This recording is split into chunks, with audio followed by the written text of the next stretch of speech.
Hello everyone and welcome back to a Destiny 2 video. Now today, we're not going over any real builds that we can use at current. Today I'm going to be going over stuff for Witch Queen, which drops in right around a month. Today we're going to be covering exotics that I'm going to be using for the Void 3.0 for Titans. I got 5 of them here, 3 of which are kind of obvious, one of which could be good depending on the meta, and the other one, some might consider to be a left field ballpark choice, but I'll go over why I made that decision when we go over that particular exotic. Another thing is that I always appreciate the support, liking, commenting, subscribing. It's all really helpful to me. It's a big confidence booster for me continuing this style of content and potentially future content depending on how it goes. Now, first things first, let's go over the stuff that Bungie has revealed to us about the Titan Void 3.0 subclass. The first thing we're going to look at is Overwatch, which is an aspect. Cast a Void-empowered barricade to grant Void Overshield to yourself and allies. The empowered barricade slowly regenerates the Void Shield of allies bunkering behind it. Now, there's an exotic on this list that's going to potentially benefit from this very hugely, and another one that people will probably immediately think of. And the other thing that Bungie has revealed to us is Shield Toss, Projectile Melee. Hurl your shield towards an enemy. The shield can ricochet off enemies and surfaces, granting you a chunk of Void Overshield for each enemy hit. Now that's pretty cool. Titans only have one ranged, projectile melee at the moment, and that is the Bonk Hammer on Middle Tree Sunbreaker, which is something I use later on to simulate, in quotes, what a potential shield toss build would look like with that potential exotic. But with that being said, let's actually start going over the list of exotics that I am going to be bringing into Witch Queen for Void 3.0. First on this list is the Helm of Saint 14, which comes with the exotic perk Starless Night. Enemies that enter Ward of Dawn are blinded, while allies that pass through it gain an overshield. Guarding with Sentinel Shield blinds nearby enemies. Now this is probably a very obvious choice. There is a no greater iconic duo for a super and a exotic, piece of armor than Helm and Ward of Dawn. Now, if you're curious of what Ward of Dawn is create an indestructible, in quotes, dome to protect you and your allies. Passing through Ward of Dawn grants you and your allies a temporary increase to weapon damage, which is a 35% bonus. The reason I say quotes and indestructible is that it can be destroyed. Its health is based on resilience. Now, the reason, this is probably my favorite thing to use. Like, I love Bubble Titan.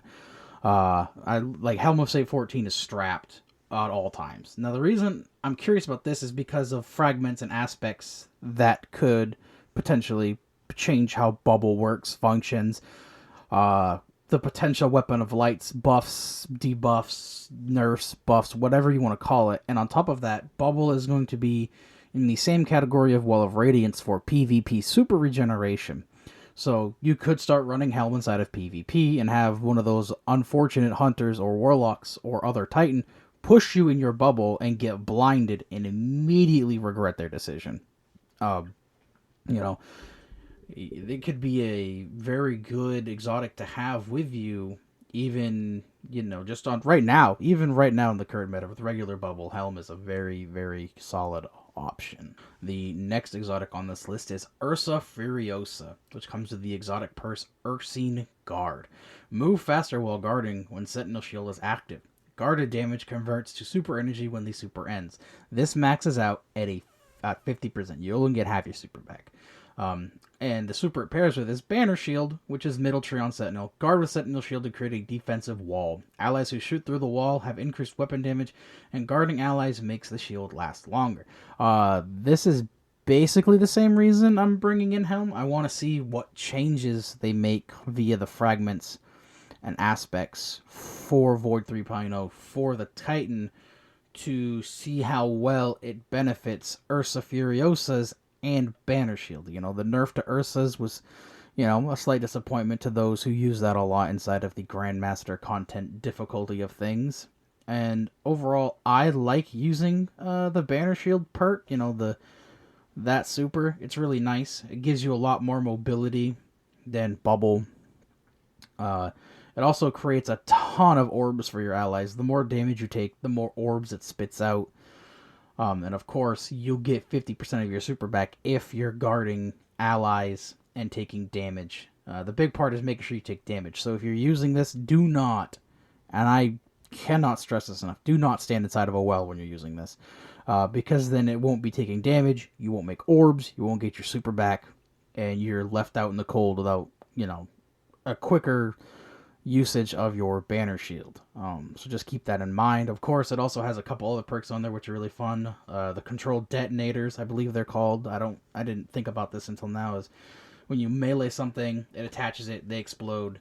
They can give your allies grenade energy back, which is also really, really helpful. Next, we have Crest of Alpha Loopy, which comes with the exotic perk Survival Well. Generates an additional orb of power from supers and a healing pulse when barricade is activated. Now we're going to break this down a little bit. It may be a little obvious, but generate additional orb of power from supers, which means when you cast Bubble, it's going to drop an extra orb, which is huge, especially in like those Grandmaster contents or the harder versions of the Witch Queen story quests that they have been teasing since they announced Witch Queen. Huge.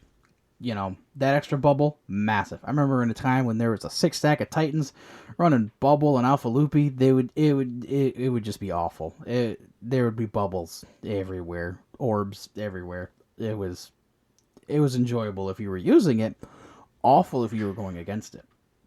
And the second one, which is pretty huge here, is in a healing pulse when barricade is activated. So now if you're running that void empowered barricade with the Overwatch aspect, you are now going to not only heal yourself and allies, but now you're going to give yourself and allies that void overshield. Now, I know this isn't pertaining to the exotic, but I would like to pay particular attention to the fact that that every time they say overshield, it is a void overshield, very specifically void overshield. Now that could be a different type of overshield, or it could just be an overshield granted to you by just a void subclass aspect, yada yada yada, etc., etc. But this is going to be huge for potential support builds for Titans, more so than we have now, depending on other fragments and aspects. A lot of these exotics are depending on how those fragments and aspects work.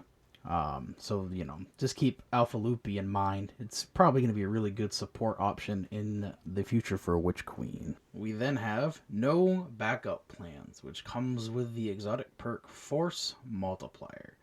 When you have full melee energy, Shotgun Final Blows, activate your defensive strike and consume your melee energy. Shotgun Final Blows also give you melee energy. And defensive strike is defeat an enemy with this melee ability to create an overshield around you and nearby allies. Final blows grant melee energy when this overshield is active. So essentially, you are getting double your melee energy back upon getting a kill, and then getting a kill with a shotgun, which is really cool. I don't think this is going to be particularly useful inside of endgame content inside of PvE. However, inside of PvP, I think it's going to be quite nice with the changes to any potential fragments, aspects, and other things they add. Imagine they give you an aspect that's like, oh, your defensive strike has a stronger overshield or lasts longer or whatever you want to call it, which means that now No Backup Plans is going to be pretty nice to have. It's really nice to use as a Titan currently when you're shotgun aping people with Shappy or, I don't know, Found Verdict, Matador, whatever you want to call it. Overall being a nuisance inside of PvP. And finally, the ballpark exotic that people probably saw in the thumbnail and were thinking what's going on is Severance Enclosure, which comes with the exotic perk Spheromatic Trigger. Powered melee final blows unleash a damaging explosion. Finishers and final blows against more powerful targets increase the radius and damage of the explosion. Now for this, I want to see what happens when I throw my shield into an entire group of Thrall. That's it. That's all I want to see. That's it for that exotic. I don't care whether it's good in endgame PvE or not. I want to throw a fucking shield into a group of Thrall and watch them explode. That's it. Pure enjoyment. That's all. Um, so with that being said, use whatever exotics you want to use to bring inside of Witch Queen for Void 3.0. I'm gonna have a Warlock video and a Hunter video up. Hopefully, the Warlock one will be up at the end of this weekend, probably Tuesday. And the Hunter one will be up probably next Thursday or Friday. I don't know. It all depends on how I'm feeling about getting them done. I do want to get these done because I got a lot of really good ideas for them. With that being said, though, like that's the video. Bring whatever you want in.